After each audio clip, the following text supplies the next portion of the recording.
সালে ওটা বাতিল করে যে প্রজ্ঞাপন দেওয়া হয়েছিল হাইকোর্ট ডিভিশন সেই প্রজ্ঞাপনকে বহাল রেখে যে রায় দিয়েছিল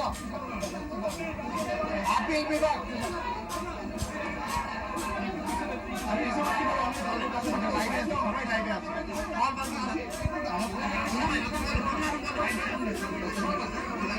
হাইকোর্ট ডিভিশন কোটা প্রথা বহাল রেখে 2018 সালের প্রজ্ঞাপন বাতিল করে যে রায় দিয়েছিল সেই রায়টি আপিল বিভাগ আজকে দীর্ঘ শুনানির পর হাইকোর্ট ডিভিশনের রায়টিকে বাতিল ঘোষণা করা হয়েছে। হাইকোর্ট ডিভিশনের রায়টিকে রদ ও রহিত করা হয়েছে।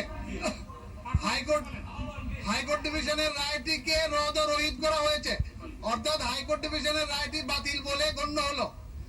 আর হাইকোর্ট ডিভিশনের রায়টি অন্য একটা সিপির উপর ভিত্তি করে দেওয়া হয়েছিল, সেই সিপিটাকে অকার্যকর করা হয়েছে রায়কে। আর কোটা প্রথাটাকে আন্ডার আর্টিকেল 104 যে সাবমিশনটি আমি করেছিলাম আগে আপনাদেরকে বলে আসছি, অ্যাপিলেট ডিভিশন আর্টিকেল 104 অনুযায়ী কোটা প্রথার একটি চূড়ান্ত সমাধান দিয়েছেন। সেই সমাধানটি হচ্ছে বর্তমান প্রেক্ষাপটকে বিবেচনা করে মুক্তিযোদ্ধাদের জন্য 5% থাকবে, সাধারণ কোটা থাকবে 93%, আর 7% কোটা থাকবে।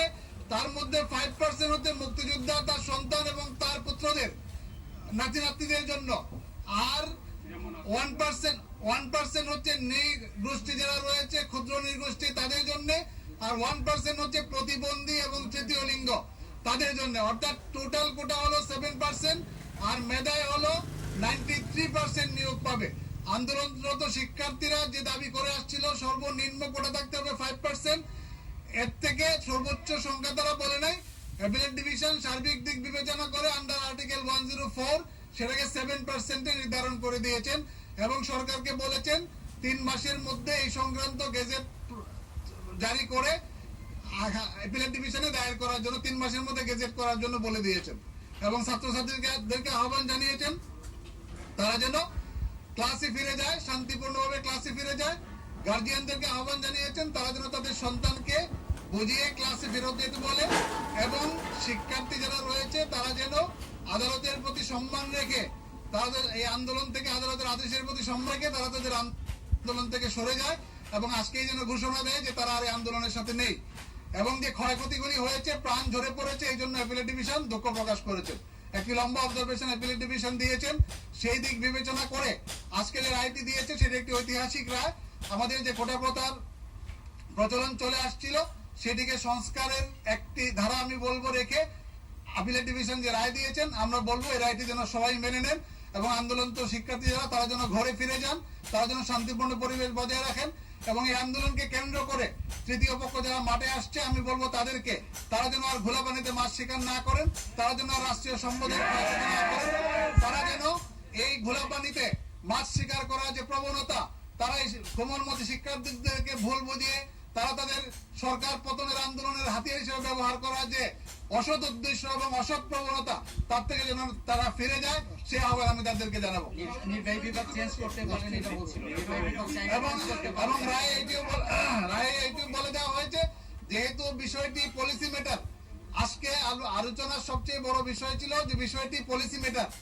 3টা আর্গুমেন্ট ছিল। পলিসি ম্যাটার হওয়ার কারণে হাইকোর্ট ডিভিশন সরকারের পলিসি ম্যাটার বিষয়ে কোনো রায় দিতে পারে না, কিন্তু আজকে অ্যাপিলেট ডিভিশন 104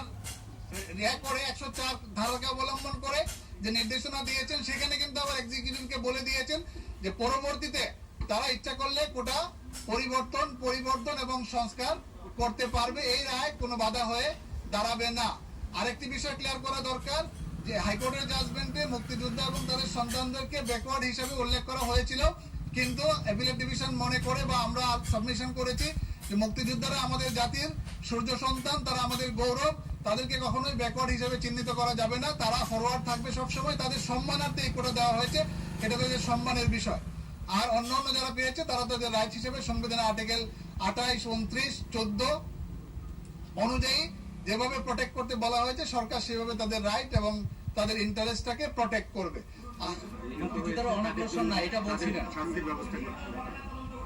হ্যাঁ, এবং নিহতের যে ঘটনা হয়েছে সেই ঘটনার তদন্তের কথা বলা হয়েছে। মাননীয় বিচারপতি খন্দকার দিলুরুজ্জামান কে প্রধান করে যে সুপ্রিম কোর্টের বিচারপতি, উনি হাইকোর্ট ডিভিশনের বিচারপতি, ওনাকে প্রধান করে যে তদন্ত কমিটি গঠন করা হয়েছে, প্রত্যেকটা মৃত্যুর ঘটনা নিরূপণ করে কারা দোষী আছে সেইটা উনি নিরূপণ করবেন, নিরূপণ করে একটা রিপোর্ট যথাসময়ে সাবমিট করবেন বলে আদালত আশা প্রকাশ করে। তদন্তে সরকারকে সহযোগিতার কথা বলা হয়েছে এবং তদন্ত কাজে সরকারকে সহযোগিতা করার জন্য অ্যাপিলেট ডিভিশন বলে দিয়েছে। সার্টিফাইড কপি আমরা দ্রুতই পেয়ে যাব, বিশেষ করে অপারেটিভ পার্টের সার্টিফাইড কপি আমরা এক সপ্তাহের মধ্যে বা তারও কম সময় 2-3 দিনের মধ্যে পেয়ে যাব।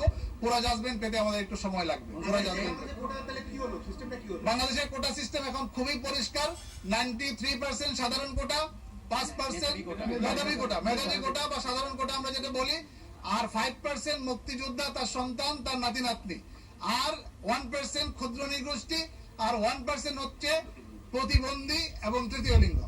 সরকারকে যে স্বাধীনতা দিল সেটাতে তো এই 93% যে মানতে হবে সেটা তো বাধ্যবাধকতা নাই। না, এটা হলো পরবর্তীতে পরিবেশ পরিস্থিতি বিবেচনায় যদি সরকার মনে করে, যেহেতু এটা পলিসি ডিসিশন, এটা কিন্তু কোনো কিছুকে সামনে রেখে না, শুধুমাত্র পলিসি ডিসিশনটা সরকারের হাতেই থাকতে হবে। এই জন্যই সরকারের হাতে এই জিনিসটা রাখা হয়েছে। আর বর্তমান পরিস্থিতির বিবেচনা আন্ডার আর্টিকেল 104 অ্যাপিলেট ডিভিশন এই সিদ্ধান্ত প্রদান করেছে। বিভাগ যে পার্সেন্টেজ ঠিক করে দিলেন সেটা পারেন কি আপিল বিভাগ? পরবর্তীতে বলে দিয়েছে 100 করে 100 করে কমপ্লিট জাস্টিস বলতে যেটা মঞ্জু ভাই সেটা আমরা আপিল বিভাগের আছে। 104 হলো আপিল বিভাগের। আপিল বিভাগ ওনার রায়ে, আপিল বিভাগ রায়ে স্পষ্ট করে বলে দিয়েছেন যে বর্তমান প্রিভেলিং সিচুয়েশনে to do complete justice under article 104 of the constitution, exactly এই কথাটা অ্যাপিলেট ডিভিশন বলেছেন। তারা এই কোটার জায়গাটাকে নির্ধারণ করে দিয়েছেন এবং যে দাবিগুলি ছিল উভয় পক্ষ থেকে সংস্কারের, এবং উনি হাস্যরসাত্মকভাবে এটাও বলেছিলেন বা ইনভাইট করেছিলেন যারা আর্গুমেন্ট করার জন্য শিক্ষার্থীর পক্ষ থেকে, তারাও এই আর্গুমেন্টে করেছে তারা সংস্কার চায়। আমিও বলেছি সংস্কার চাই। সুতরাং এই সংস্কার চাওয়ার প্রেক্ষিতে উভয় পক্ষের যেহেতু এখানে একটা সিমিলার জায়গা তৈরি হয়েছে, অ্যাপিলেট ডিভিশন সেটাকে অ্যাকসেপ্ট করে নিয়েছেন এবং এই রায়টি আদেশের শুরুতে কিন্তু বারবার চিফ জাস্টিস যারা কোটা সংস্কারের সাথে যুক্ত আন্দোলনের সাথে তাদেরকে খুঁজছিলেন। এর আগেও কিন্তু তাদেরকে কথা বলার সুযোগ দেওয়ার কথা বলা হয়েছিল। উনি কেন খুঁজছিলেন তাদের? যেহেতু তারা ইন্টারেস্ট প্রকাশ করেছিল, আর আগেও বলেছিলেন, এবং সকালবেলায় কয়েকজন বলেছিল তারা আসবে আদালতে, এই কারণে উনি খুঁজেছিলেন। সকালবেলায় পারমিশন চেয়েছিলেন। প্রজ্ঞাপন পুরো এখন তো কোটা থাকলোই না, প্রজ্ঞাপন জারি করার জন্য অপারেটিং পার্টটা হলেই হবে। অপারেটিং পার্টটা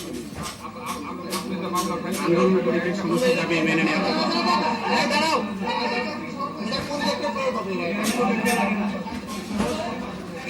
সর্বক্ষেত্রেই প্রয়োগ হবে। এটা সরকারি প্রতিষ্ঠান, স্বায়ত্তশাসিত প্রতিষ্ঠান, আধা সরকারি প্রতিষ্ঠান, আধা স্বায়ত্তশাসিত প্রতিষ্ঠান, সকল ক্ষেত্রে এই রায়টি প্রযোজ্য হবে। অর্থাৎ আগে যেটা 9ম থেকে 13তম গ্রেড, এবং 9ম থেকে 13তম গ্রেড, 9ম থেকে 13তম গ্রেড, 13র পরে যেগুলি আছে সেগুলি যেভাবে আছে সেভাবেই থাকবে, যেভাবে আছে সেভাবে। কথা বলছিলাম আইনজীবী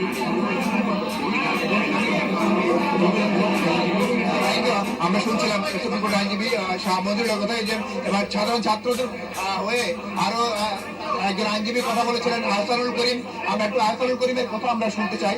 তিনিও আজকে আপিল